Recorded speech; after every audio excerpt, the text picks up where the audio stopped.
एक ऐसी दुनिया जहां आवाज मतलब मौत है, जहां एक छोटी सी खिलौने की आवाज भी पूरा परिवार हमेशा के लिए चुप कर सकती है। आज की इस वीडियो में हम जानेंगे अ क्वाइट प्लेस, जिसने सिर्फ कुछ ही मिनटों में दर्शकों के दिल हिला दिए। ये सिर्फ एक सर्वाइवल फिल्म नहीं है, ये एक परिवार की मेहनत, बलिदान और चुप्पी में छुपे डर की कहानी है। फिल्म की शुरुआत होती है एक सुनसान और शांत शहर से, जहां हर तरफ खोए हुए लोगों के पुराने पोस्टर लगे हुए हैं। ऐसा लगता है जैसे यहाँ कभी जीवन था ही नहीं। नंगे पैर एक परिवार चुपचाप एक खाली मेडिकल स्टोर में जाता है। ये एबॉट परिवार है। माँ एवलिन एबॉट दवाओं की शेल्फ पर रखी बेकार पड़ी दवाइयां ढूंढ रही होती है ताकि अपने बीमार बेटे मार्कस को दवा दे सके। वो मार्कस को दवा देती है और सांकेतिक भाषा में अपनी बेटी रीगन को भरोसा दिलाती है कि उसका भाई ठीक है। रीगन आगे बढ़कर अपने सबसे छोटे भाई बीयू को देखती है, जो फर्श पर बैठा एक रॉकेट की तस्वीर बना रहा होता है। बीयू इशारों में कहता है, रॉकेट, इसी में हम यहाँ से भाग जाएंगे। वो शेल्फ पर चढ़कर एक स्पेस शटल का खिलौना उठाने की कोशिश करता है। खिलौना गिरने ही वाला होता है, लेकिन रीगन तुरंत पकड़ लेती है ताकि कोई आवाज न हो। दूसरी तरफ पिता ली एबॉट रेडियो के लिए इलेक्ट्रॉनिक पार्ट्स और रीगन के लिए कटर इकट्ठा कर रहा होता है ताकि उसके सुनने वाले उपकरण को बेहतर बनाया जा सके। एवलिन इशारों में कहती है, अंधेरा होने वाला है। सब लोग बाहर निकलने की तैयारी करते हैं कि अचानक सबके चेहरों पर डर छा जाता है। बीयू के हाथ में वही इलेक्ट्रॉनिक खिलौना होता है। ली चुपचाप आगे आता है, खिलौने से बैटरी निकाल देता है और इशारों में बीयू को समझाता है। ये बहुत तेज आवाज करता है। परिवार घर की ओर चल पड़ता है, एक खास रेत वाले रास्ते पर जो आवाज कम करने के लिए बनाया गया होता है। लेकिन जाते जाते रीगन चुपके से वो खिलौना फिर बीयू को दे देती है और बीयू बैटरियां अपनी जेब में रख लेता है। पुल पर पहुंचते ही अचानक खिलौने की आवाज गूंजती है। ली दौड़ता है, लेकिन बहुत देर हो चुकी होती है। एक भयानक जीव पल भर में बीयू को उठा लेता है और मार देता है, और इस तरह एक पल की छोटी सी गलती पूरे परिवार की जिंदगी बदल देती है। अब हम उस दुनिया में आ चुके हैं जहां खामोशी आदत नहीं बल्कि जिंदा रहने की शर्त बन चुकी है। एबॉट परिवार अब अपने पुराने फार्म हाउस में रह रहा है, लेकिन ये घर नहीं, एक खामोश किला बन चुका है। नीचे तहखाने में पिता ली एबॉट अकेला खड़ा है। उसके चारों तरफ कैमरे, मॉनिटर और निगरानी का पूरा सिस्टम लगा है। हर स्क्रीन पर जिंदगी और मौत की निगरानी हो रही है। ली रेडियो और इलेक्ट्रॉनिक सामान पर काम कर रहा है, इस उम्मीद में कि कहीं न कहीं कोई और इंसान अब भी जिंदा हो। दीवारों पर अखबार की कतरनें लगी हैं, जिनमें एक ही खबर बार बार छपी है, एलियन इन्वेजन। और इन खबरों के बीच ली के हाथ से लिखे कुछ सादे लेकिन खतरनाक शब्द हैं, ब्लाइंड, अटैक साउंड, आर्मर। ये सिर्फ शब्द नहीं, इन दरिंदों के खिलाफ एक इंसान की आखिरी समझ है।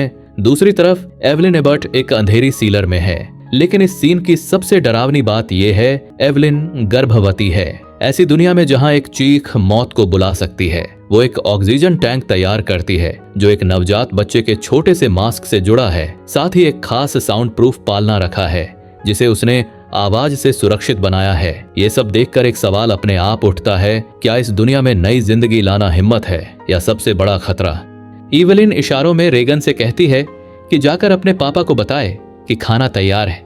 रेगन थोड़ी झिझकती है, लेकिन खामोशी से ऊपर जाती है और अपने पापा तक बात पहुंचा देती है।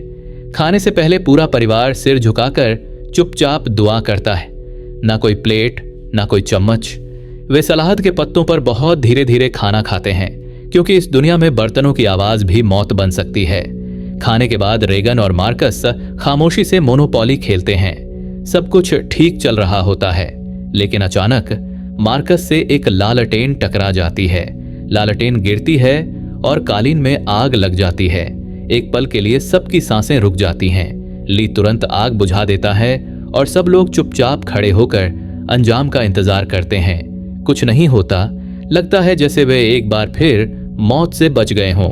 लेकिन फिर छत पर एक तेज आवाज गूंजती है। ली चौंक कर खिड़की की तरफ देखता है।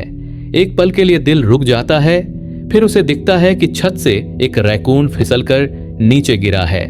खतरा टल चुका होता है। ली नीचे तहखाने में जाता है, जहां वह रेगन के लिए एक सुनने की मशीन ठीक करने पर काम कर रहा है ताकि वह फिर से सुन सके। कुछ देर बाद एवलिन भी नीचे आती है। कोई शब्द नहीं, सिर्फ एक मुस्कान। ली एवलिन को एक ईयरबड देता है। दोनों इस खामोश दुनिया में एक ही गाने पर धीरे धीरे नाचते हैं। जहां बाहर मौत घूम रही है, वहीं यह पल जिंदगी की आखिरी खूबसूरती बन जाता है।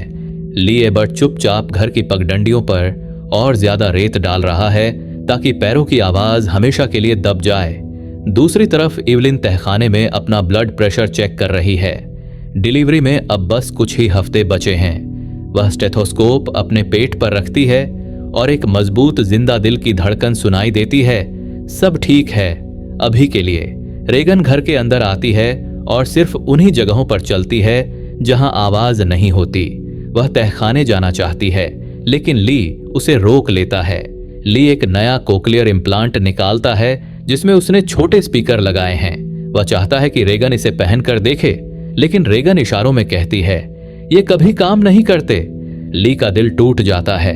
वह चुपचाप वो मशीन रेगन के हाथ में देता है और बाहर जाने की तैयारी करने लगता है। ली चाहता है कि मार्कस उसके साथ जाए, लेकिन मार्कस डर जाता है। इस बार रेगन जाना चाहती है। ली रुकता है और इशारों में कहता है तुम मां का ख्याल रखना। रेगन गुस्से और दर्द में अपने कमरे में दौड़ जाती है। वह नया इम्प्लांट पहनती है, लेकिन फिर भी खामोशी, आंखों में आंसू और दिल में टूटा हुआ भरोसा। रेगन एक बैग तैयार करती है, उसमें अपने कटर प्लायर रखती है और दराज से एक छुपा हुआ राज भी निकालती है। फिर वह फार्म छोड़ देती है, खामोशी में अकेली। ली अपने बेटे मार्कस को नदी के किनारे ले आता है। वह उसे समझाता है कि छोटी आवाजें तब सुरक्षित होती हैं जब उनके आसपास ज्यादा शोर हो। झरने के पास बाप और बेटा खुलकर बात कर पाते हैं बिना किसी डर के। मार्कस धीरे से पूछता है आप रेगन को साथ क्यों नहीं लाए? क्या आप उस हादसे का दोष उसी पर डालते हैं? वह खुद को ब्यू की मौत का जिम्मेदार मानती है। ली रुक जाता है और कहता है ये किसी की गलती नहीं थी। मार्कस जवाब देता है अगर आप अब भी उससे प्यार करते हैं तो ये बात आपको खुद उसे बतानी चाहिए। दूसरी तरफ रेगन चलने वाले पुल तक पहुंच चुकी है। वहां ब्यू की याद में एक छोटी सी यादगार बनी हुई है। रेगन अपने बैग से वो लिपटा हुआ खिलौना निकालती है, वही स्पेस शटल। वह कटर प्लायर से एक तार काटती है और खिलौना बिना आवाज के चमकने लगता है। खामोशी में एक माफी। घर लौटते समय ली और मार्कस अचानक जंगल से निकलते एक बूढ़े आदमी को देखकर डर जाते हैं। थोड़ी दूर आगे बढ़ते ही उन्हें जमीन पर पड़ी एक लाश दिखती है। वह उसी बूढ़े आदमी की बीवी की लाश होती है। ली डर के मारे उसे चुप रहने का इशारा करता है, लेकिन गहरे सदमे में वह आदमी अचानक जोर की चीख मार देता है। ली तुरंत मार्कस का हाथ पकड़कर भागता है। उसी पल एक भयानक एलियन बूढ़े आदमी को उठाकर बेरहमी से मार डालता है। उधर घर में एवेलिन को डिलीवरी का दर्द शुरू हो जाता है। वह बिना आवाज किए तहखाने की तरफ जाती है, लेकिन सीढ़ियों पर लगा एक कील उसके पांव में गहराई तक चुभ जाता है। बहुत दर्द के बावजूद वह चीखती नहीं है, मगर उसके हाथ से एक फोटो फ्रेम गिर जाता है। यह छोटी सी आवाज मौत को बुलाने के लिए काफी होती है।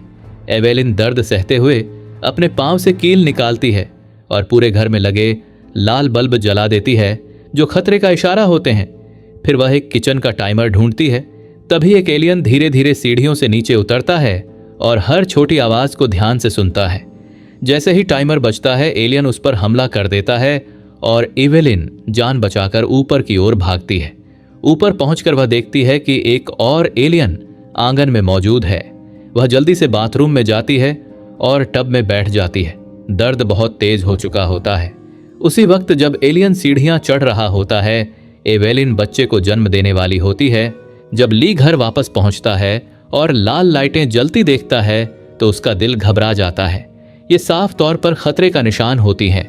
वह तुरंत अपने बेटे को इशारों में एक शब्द समझाता है, रॉकेट। फिर बहुत शांत लेकिन भरोसे वाले अंदाज में उससे कहता है, मुझे इससे भी ज्यादा तेज आवाज चाहिए, तुम कर सकते हो। ली अपनी शॉटगन उठा लेता है और मार्कस पूरी ताकत से तय की गई जगह की ओर दौड़ पड़ता है। अगले ही पल वह फ्यूज जलाता है और आसमान में एक के बाद एक पटाखे फूटने लगते हैं, ऐसी आवाजें जो मौत को अपनी तरफ खींच लेती हैं। उधर ली घर की तलाशी लेते हुए बाथरूम में जाता है। वहां बाथटब खाली होता है और चारों तरफ एवेलिन का खून फैला होता है। यह देखकर ली टूट जाता है। उसकी आंखों से आंसू बहने लगते हैं और वह समझ लेता है कि एवेलिन मर चुकी है। लेकिन फिर सच सामने आता है। एवेलिन जिंदा होती है, शॉवर के पीछे छिपी हुई, और उसकी गोद में उनका नया पैदा हुआ बेटा होता है। दूसरी तरफ मार्कस धीरे धीरे घर की ओर लौट रहा होता है कि अचानक उसे एक एलियन की आवाज सुनाई देती है। डर के मारे वह तेजी से दौड़ता है और मकई के खेत में घुस जाता है, लेकिन बदकिस्मती से वह सीधे एक ट्रैक्टर के पहिए से टकरा जाता है। एक जोरदार चोट लगती है और मार्कस वहीं बेहोश हो जाता है। चारों तरफ अंधेरा, सन्नाटा और शिकार बिल्कुल अकेला पड़ा होता है। जब रेगन घर लौटती है तो उसे मकई के खेत से निकलती मार्कस की टॉर्च की रोशनी दिखाई देती है, लेकिन पीछे आ रहे खतरे की वह आवाज नहीं सुन पाती। जैसे ही एलियन उसके पास आता है, रेगन के कान में लगे कॉकलियर इम्प्लांट से अचानक तेज और चुभती हुई आवाज निकलती है। यह आवाज एलियन को बेचैन कर देती है। वह तड़पता है और तुरंत वहां से भाग जाता है।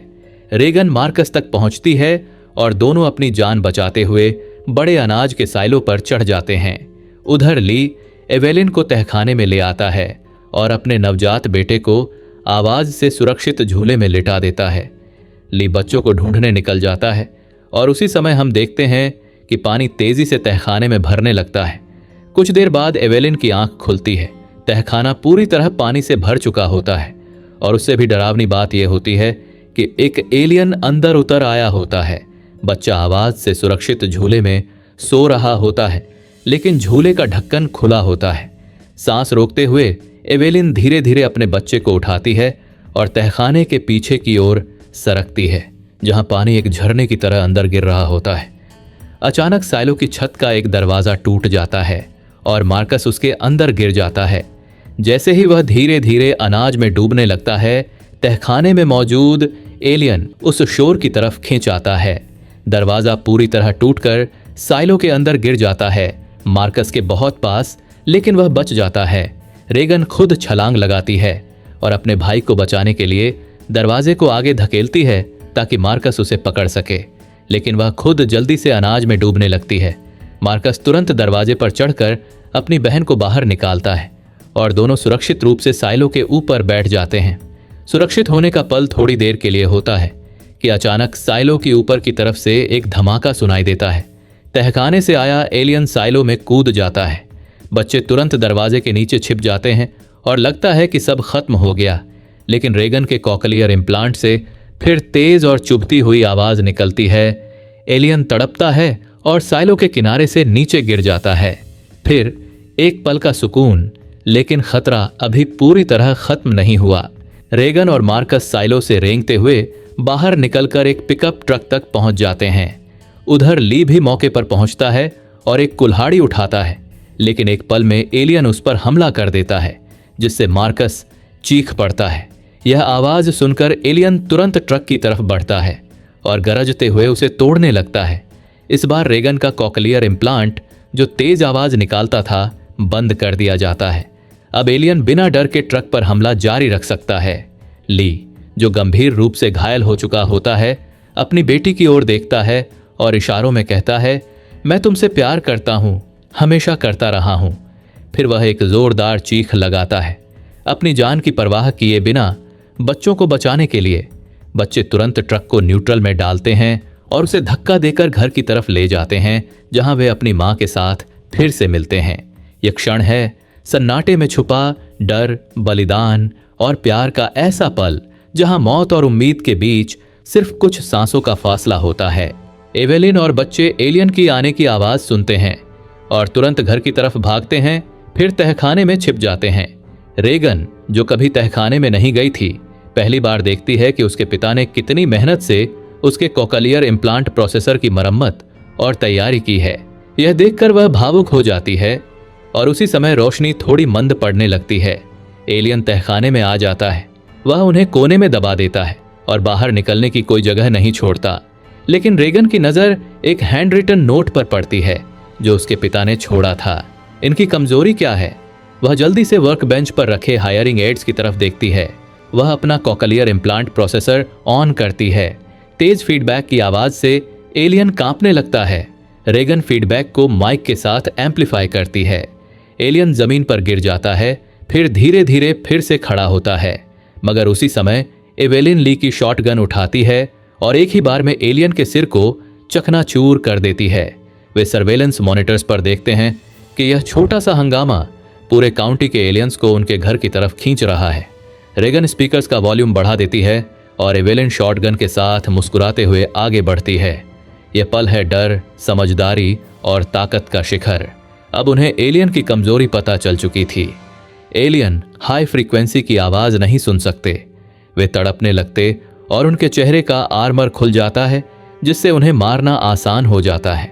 एलियन अभी पूरी तरह खत्म नहीं हुए थे, लेकिन अब उनके पास एक शक्तिशाली हथियार और समझदारी थी